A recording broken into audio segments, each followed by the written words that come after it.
आज हम quantum mechanical operator की एक्सपेक्टेशन वैल्यू को डिस्कस करेंगे। साथ ही आइगन फंक्शंस और eigen values and computation relations को भी डिस्कस करेंगे।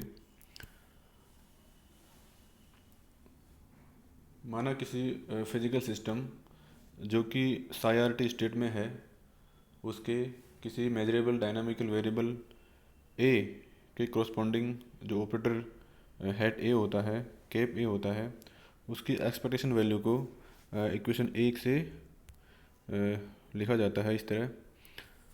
Means expectation value of A equals to integration of psi star A cap psi D V divided by integration of psi star Sai.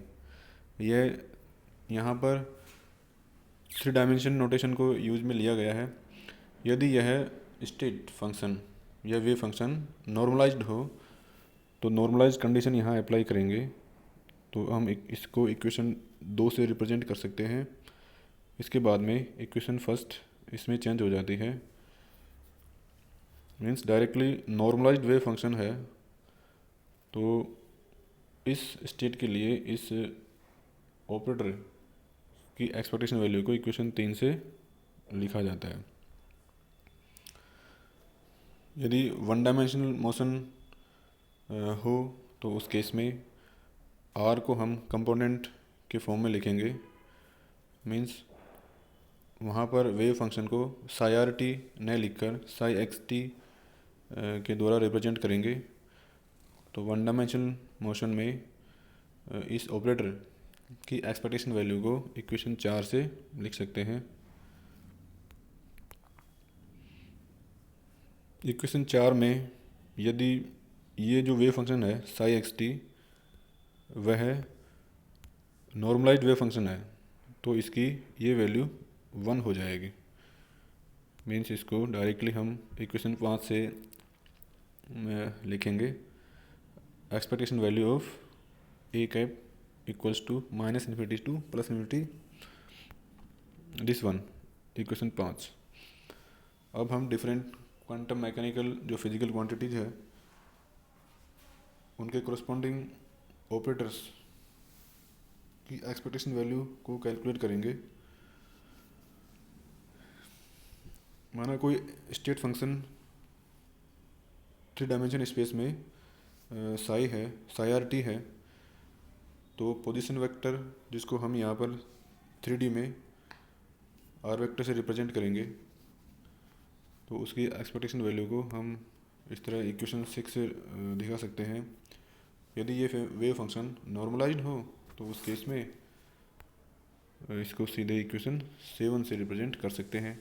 Equation 7 है क्योंकि यह 3D में है, तो इसको कंपोनेंट में डिवाइड करेंगे तो इसमें 3 इक्वेशंस इन्वॉल्व है एक्स वाई और जेड के लिए।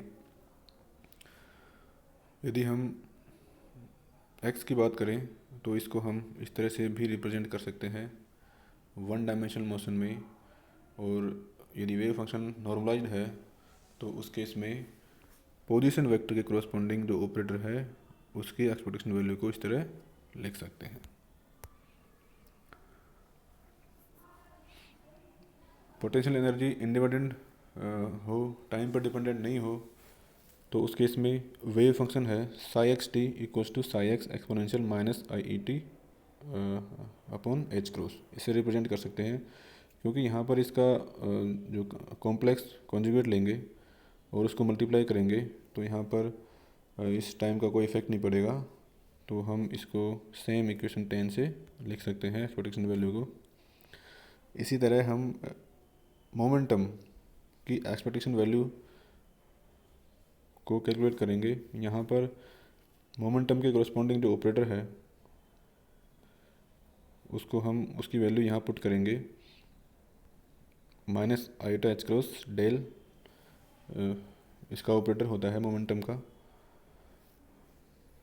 तो इसकी मोमेंटम की एक्सपेक्टेशन वैल्यू को इक्वेशन 11 से हम इस तरह रिप्रेजेंट कर सकते हैं कंपोनेंट के फॉर्म में। यहाँ पर इसको इस तरह लिख सकते हैं P X similarly P Y और इसी तरह से पी जेड की वैल्यू आ जाएगी। यदि one dimension normalized state function psi X T को देखें तो उस केस में केवल इसका एक्स कंपोनेंट ही काम में लेंगे। इसको इस तरह से लिख सकते हैं। और टाइम इंडिपेंडेंट है तो भी यही वेव फंक्शन होगा, बट इसमें टी का जो फंक्शन है वो नहीं आएगा, केवल साई एक्स ही आएगा। इसी तरह एक्सपेक्टेशन वैल्यू ऑफ एनर्जी के लिए जो ऑपरेटर है उसको इस तरह रिप्रेजेंट करते हैं, E equals to I H cross del upon del T. Expectation value of total energy उसको हम इस तरह रिप्रेजेंट करेंगे। यदि वन डायमेंशनल मोशन की बात करें और नॉर्मलाइज्ड स्टेट फंक्शन हो तो उस केस में इसको सीधे इस तरह लिखा जा सकता है। अब यदि ये स्टेट फंक्शन टाइम इंडिपेंडेंट हो तो उस केस में साई एक्स टी है उसको साई एक्स एक्सपोनेंशियल माइनस आई E T upon H cross लिख सकते हैं। और साई इस तरह इसका वेव फंक्शन मानने पर इसकी एक्सपेक्टेशन वैल्यू है एनर्जी की, टोटल एनर्जी की, वो इसकी डेफिनेट एनर्जी के बराबर आती है। Similarly if you calculate the expectation value of kinetic energy, so we know that in classical mechanics the kinetic energy is given by T और E equals to P square upon 2m। यहाँ पर kinetic energy जो momentum है P उसके corresponding जो operator है quantum mechanics में वो होता है minus iota H cross del. तो यहाँ पर P स्क्वायर अपॉन 2m है, इसको हम स्क्वायर करेंगे तो ये इक्वेशन हमें मिलेगी। This is the operator for kinetic energy in quantum mechanics. So normalized wave function psi R T के लिए एक्सपेक्टेशन वैल्यू इसकी इस तरह से दी जा सकती है। इसी तरह हम पोटेंशियल एनर्जी की एक्सपेक्टेशन वैल्यू कैलकुलेट कर सकते हैं, जहाँ पर जो पोटेंशियल एनर्जी है वो पोजीशन और टाइम का फंक्शन है, तो इसकी एक्सपेक्टेशन वैल्यू को इस तरह लिख सकते हैं। अब हम देखेंगे आइगन फंक्शन और आइगन वैल्यूज़ क्या होती है। यहाँ पर इक्वेशन फर्स्ट इक्वेशन है ये, इसमें साई कोई फंक्शन है, कोई स्टेट फंक्शन है, इस पर कोई ऑपरेटर ए कैप अप्लाई होता है तो हमें as a result same wave function प्राप्त होता है। और यह किसी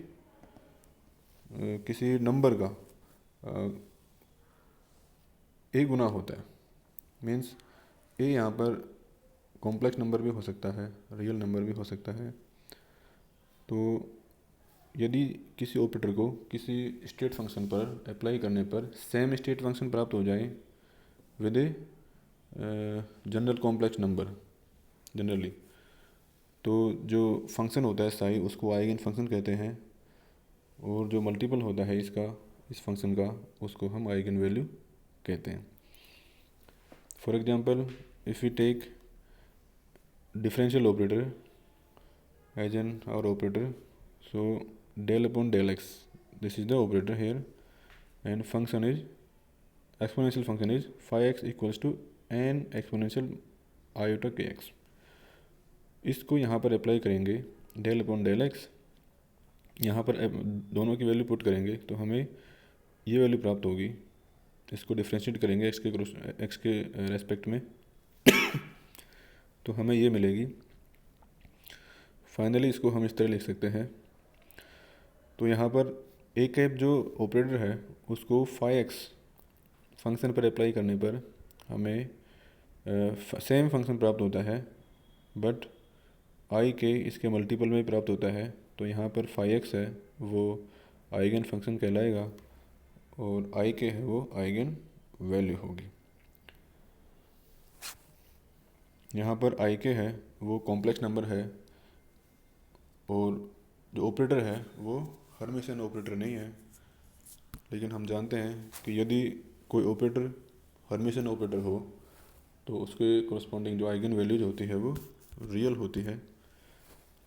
क्वांटम मैकेनिक्स में जितने भी मेजरेबल डायनामिक वेरिएबल्स होते हैं उनके कोरस्पॉन्डिंग जो ऑपरेटर होते हैं वो हर्मिशन ऑपरेटर होते हैं, और उन ऑपरेटर्स को किसी स्टेट फंक्शन पर अप्लाई करने पर जो आइगन वैल्यूज प्राप्त होती है वो हमेशा रियल होती है। मीन्स हम हर्मिशन ऑपरेटर्स की जो आइगन वैल्यूज है वो रियल होती है। यहाँ पर किसी ऑपरेटर को, से हैमिल्टोनियन ऑपरेटर है, इसको किसी स्टेट फंक्शन साई एन पर अप्लाई करने पर हमें सेम वेव फंक्शन प्राप्त होता है with a multiple of E N. तो यहाँ पर यदि हैमिल्टोनियन एच को साई पर लगाएं तो डिफरेंट आइगन वैल्यूज प्राप्त होती है N equals to 1 2 3 and so on के कोरस्पॉन्डिंग। तो यहाँ पर डिफरेंट आइगन वैल्यूज हो सकती है जब हम इसको डिफरेंट वेव फंक्शन पर अप्लाई करें इस हैमिल्टोनियन को। यदि ऐसा नहीं है तो ये डिजेनरेसी होती है। यहाँ पर हम डिजेनरेसी को डिस्कस करेंगे। जैसे मान लो कि साई वन कोई फंक्शन है, उस पर कोई ऑपरेटर को अप्लाई किया तो same state function psi one प्राप्त हो गया एज ए रिजल्ट और ए आइगन वैल्यू के रूप में। लेकिन यदि इसी ऑपरेटर को किसी साई टू फंक्शन पर अप्लाई करने पर psi two function as a result प्राप्त हो गया, लेकिन वे जो आइगन वैल्यू है वो भी ए ही है। इसी तरह हम एन वेव फंक्शन पर इस ऑपरेटर को अप्लाई करें तो हमें सेम आइगन वैल्यू प्राप्त होती है। तो इस तरह different eigen values, different eigen functions के कोरस्पॉन्डिंग यदि सेम आइगन वैल्यूज़ प्राप्त होती है तो हम इस आइगन वैल्यू को डिजनरेट आइगन वैल्यू कहते हैं।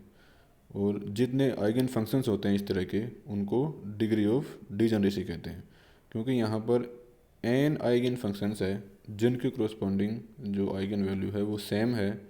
तो यहाँ पर जो डिजनरेसी है वो एन फोल्ड डिजनरेसी है। यदि यहाँ पर 5 ऐसे वेव फंक्शन होते तो 5 फोल्ड डिजनरेसी होती। Now will take up commutation relation. यदि दो ऑपरेटर हो ए कैप और बी कैप, उनका difference A B minus B A हो तो इनको इस तरह से डिनोट किया जाता है ए कैप बी कैप, और इनको इस तरह पैरेंथेसिस में लिखा जाता है। तब यदि इस तरह से लिखने पर ए बी इक्वल्स टू 0 हो तो ये ऑपरेटर ए और बी कम्यूटेशन रिलेशन में है। मीन्स ए और बी कम्यूट कर रहे हैं। तो इस केस में A B equals to B A हो जाएगा। यदि हम दो डिफरेंशियल ऑपरेटर लें, डेल अपॉन डेल एक्स और डेल अपॉन डेल वाई, तो यदि ये कम्यूटेशन रिलेशन में है मीन्स ये दोनों डिफरेंशियल ऑपरेटर कम्यूट करते हैं, तो इस इक्वेशन को फॉलो करना चाहिए। लेकिन कई ऐसे ऑपरेटर्स भी होते हैं जो कम्यूट नहीं करते हैं। मीन्स उनमें ये जो रिलेशन है वो 0 के बराबर नहीं होता है। यदि हम एग्जांपल के लिए देखें, जो पोजीशन है उसके कोरस्पॉन्डिंग ऑपरेटर ये होता है, और मोमेंटम ऑपरेटर है उसके कोरस्पॉन्डिंग जो मोमेंटम है उसके कोरस्पॉन्डिंग ऑपरेटर पी एक्स होता है। क्योंकि ये दोनों कम्यूट नहीं करते हैं, इसको हम देखेंगे। मीन्स यहाँ पर कम्यूट नहीं करते हैं, इसका मतलब यहाँ पे 0 के बराबर नहीं होगा, ये रिलेशन 0 के बराबर नहीं होगा इस केस में। मीन्स एक्स और पी एक्स है वो 0 के बराबर नहीं होगा। एक्स पी एक्स कैलकुलेट करेंगे तो यहाँ पर पी एक्स के कोरस्पॉन्डिंग जो ऑपरेटर की वैल्यू है वो पुट करेंगे तो हमें इक्वेशन 3 प्राप्त होगा। इसी प्रकार P X X cap measure करेंगे तो हमें ये वैल्यू प्राप्त होगी।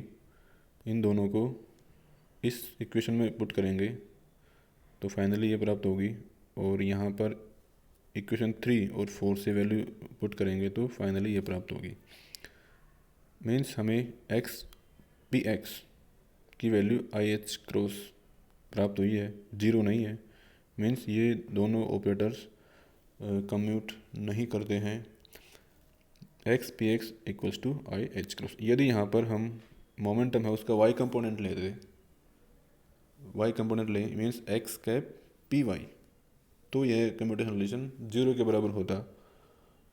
इसी तरह एक्स पी जेड भी जीरो के बराबर होगा, तो हम कह सकते हैं कि एक्स पी वाई और एक्स पी जेड दोनों कम्यूट करते हैं।